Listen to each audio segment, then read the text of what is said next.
Stand by for just a moment. I want to welcome in my next guest, and then we'll continue on the other side of this.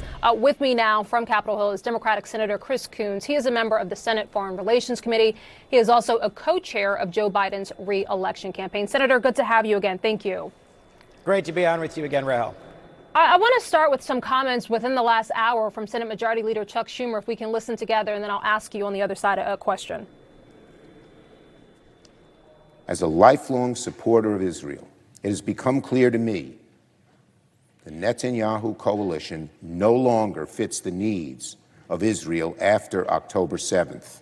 The world has changed radically since then, and the Israeli people are being stifled right now by a governing vision that is stuck in the past. Senator, you were just in the region. You have seen firsthand what is happening in Gaza. Do you agree with what we heard from Senator Schumer?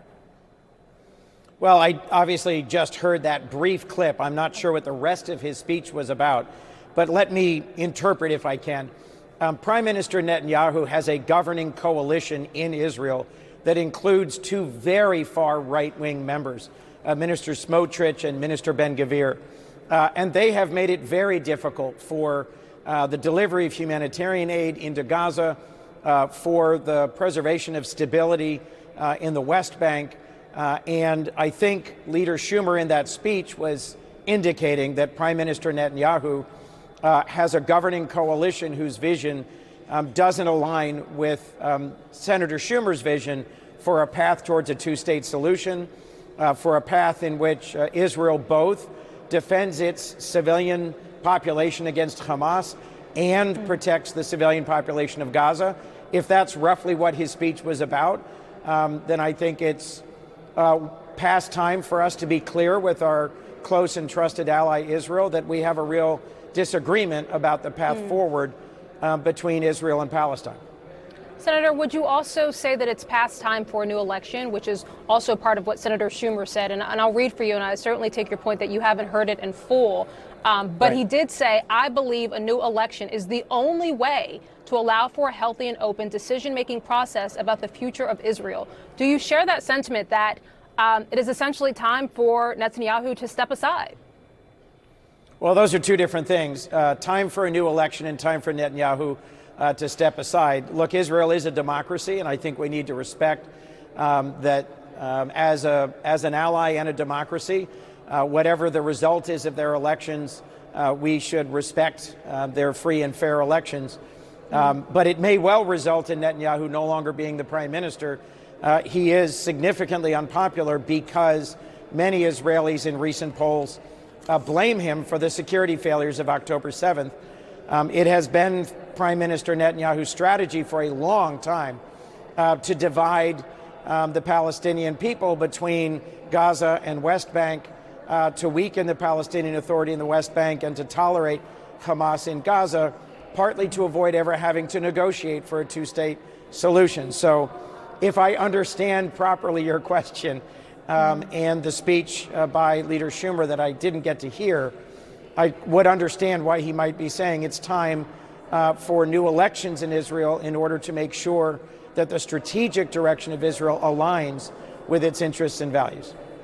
Fair enough, and I appreciate you weighing in despite having not listened to the full interview. Let me move on, Senator, and ask you about this bill to essentially ban TikTok if its ownership is not essentially moved into an ownership structure that is not Chinese owned.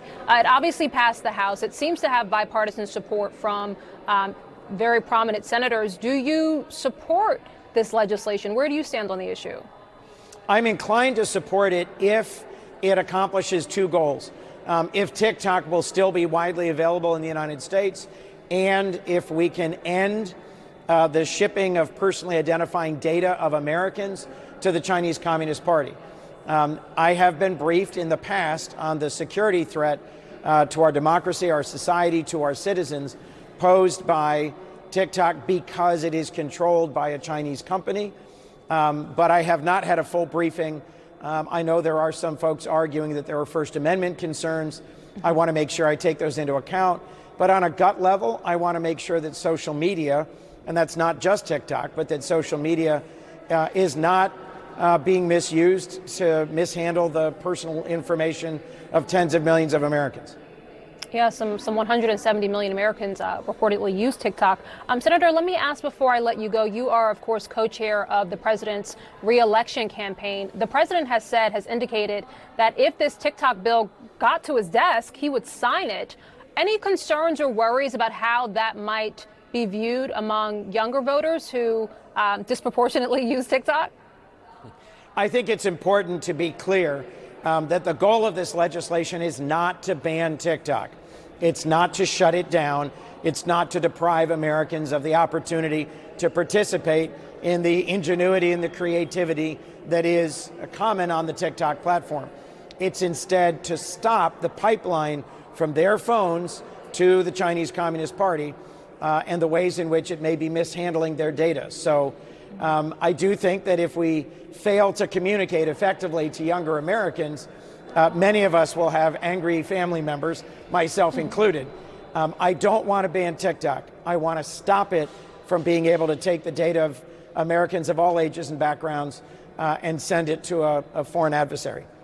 Yeah, it's a fair point. It's not just young Americans, it's small business owners, it's big business owners. I mean, as I said, 170 million people. It's a lot of people. Senator Chris Coons, we'll leave it here. Thanks so much for the time today.